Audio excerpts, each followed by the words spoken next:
And then when I treated my own dog for a horribly resistant skin infection, and it worked. And we took him off all the other medications and only treated him with ozone and finally cleared him up after months and months of trying with antibiotics.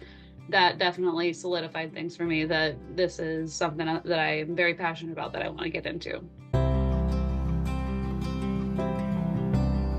I'm Dr. Stanton Garrett, and this is my wife, Dr. Jessica Garrett, and we've opened our own practice almost going on 2 years ago. Yeah, that's Garrett Veterinary Services in Elkhart, Indiana. And we've really been enjoying getting to add ozone into our daily life at the practice. So for me, my first introduction to ozone was during my externship, my clinical year of vet school. I had never heard of it, and this vet was doing it, and he was showing some really cool things. I thought he was a little crazy when he started doing the direct insufflation for a horse, where he's just putting the gas directly in the jugular vein. I thought this horse is going to be totally messed up. Turned out it was amazing, wonderful results. And so I said, there's really something to this. And then when I treated my own dog for a horribly resistant skin infection, and it worked. And we took him off all the other medications and only treated him with ozone and finally cleared him up after months and months of trying with antibiotics. That definitely solidified things for me that this is something that I am very passionate about, that I want to get into. The most common thing that we treat, where you can say without any doubt that the ozone is helping, are the skin infections and skin conditions. Several times we've treated those just with an ozone product, and it's neat to be able to see that's the only thing I used, and the skin infection cleared up in a short amount of time. And so that's good, because it allows us to avoid antibiotics and save those antibiotics for when we need them, but good antibiotic stewardship. But also for like my wife's dog that had the skin infection that's resistant anyway, then it gives us another option when antibiotics don't work to treat successfully. And knock on wood, I don't think we've had any dog fight wounds that we've treated with ozone that have ended up with complications. I'm pretty sure all of those have healed up just fine with no need for additional antibiotics or anything like that. We just flush them when we're closing things up, and they do really well. So the ozone therapy definitely goes beyond just infection, and we use it a lot for that, but it is great for just helping the body to do its job better. And so it helps to clear up things for organ disease, CKD, pancreatitis, liver disease. They all seem to benefit from having ozone therapy, and we can see that some of the blood values come down in those cases. And the biggest difference that we see for those is that the owners notice an improvement in the energy and the appetite and all of that. We also have used it for some cases with cancer. It can help to shrink some of the tumors and help the body to at least slow the growth. Even if it doesn't get rid of it all the way, it can slow the growth. And oftentimes we see those tumors shrinking in size, which is really great. We like using it for fever of unknown origin is a big one. We were telling you before about the horse that had been dealing with a fever that was not responsive to Banamine. Temperature was over 107 for several days, which is just absolutely insane to me. A little hot. It was crazy.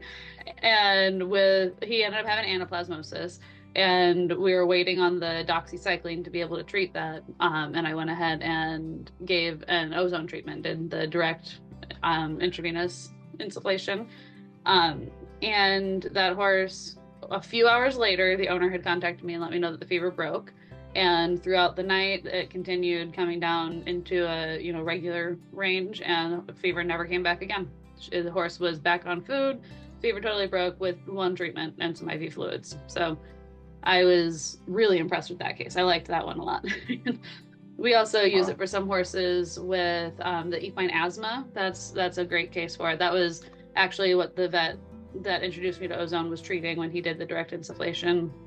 And those horses really do seem to respond well. It really improves their oxygenation, seems to bring down the inflammation in their lungs, And the horse that I mentioned that I got introduced to it on was a barrel racer. And when it came in, it was having trouble breathing, just walking, was heaving all over the place.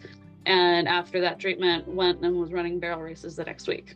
The most common as far as in the practice is ozonating the sub-Q fluids, because we give a lot of sub-Q fluids and it's a quick, easy way to get some benefit that way.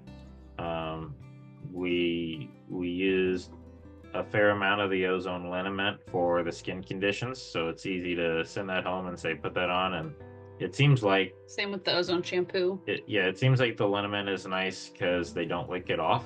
I guess they don't like the taste of that one, but where the olive oil and the sunflower ones, they seem to lick off. So and then the shampoo, like you said, quite a bit, and so that's nice to have that. It's a little easier than doing the gas for the entire dog, like we did for her dog. We also do decent amount of rectal insufflation, major autohemotherapy when the dogs or cats will cooperate for it, or when the owners approve of it, and that's definitely been really helpful for the particularly sick patients. We have been using some of the ozonated ear drops for ear infections that we're having trouble clearing up, or just starting on ones that haven't gotten too bad yet. That's definitely been a big helpful tool. Ozone is evidence-based medicine. It's not just some voodoo that we're throwing out there. So go search out those papers on Google Scholar. There's so much information out there on ozone being used and different therapies, different even looking at the changes in blood values. There is a lot of science behind using the ozone, and then if that's not enough, come and get your hands dirty and see some of the cases that we're using, because I think when you see the results, it really speaks for itself. And probably start with the common skin infections we see with the ozone shampoo or the liniment or both, because those are the ones where you can use it by itself and see clear results in a short amount of time and see that it's working. And so it's nice to be able to see that, hey, I sent a single treatment home and the pet's better.